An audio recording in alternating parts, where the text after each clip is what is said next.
একদিন একটা বড় গাছের ডালে টুনি পাখি খুব যত্ন করে নিজের বাসা বানিয়েছিল। বাসাটায় ছিল নরম ঘাস, তুলো আর শুকনো পাতা দিয়ে বানানো। টুনি আর তার ছোট ছোট ছানারা সেখানে খুব আনন্দে থাকতো।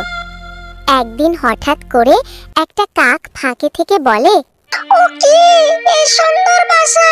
এই বাসাটা যদি আমি দখল করতে পারি তাহলে আর আমার কোনো বাসার প্রয়োজন হবে না।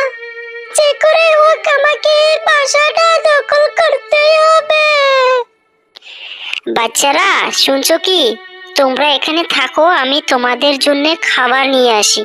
আমি জলদি জলদি ফিরে আসবো।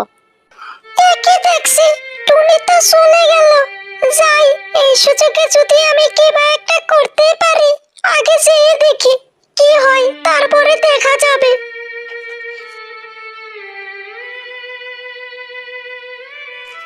শুনছো বাচ্চারা, এই বাসায় এখন থেকে আমার। তোমার মা চলে গেছে, তোমার মা আর আসবে না, তাই তোমাদেরকে বলছি এই বাসায় এখন থেকে আমার।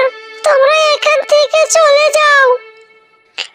আমরা ভয় পাচ্ছি, আমাদের কিছু করো না কাক মামা। আমাদের মা ফিরে আসবে আমাদের বলেছে, আর আমাদের মা ফিরে এলে আমরা এখান থেকে চলে যাব। আমাদের কিছু করো না কাক মামা, আমরা ভীষণ ভয় পাচ্ছি কাক মামা।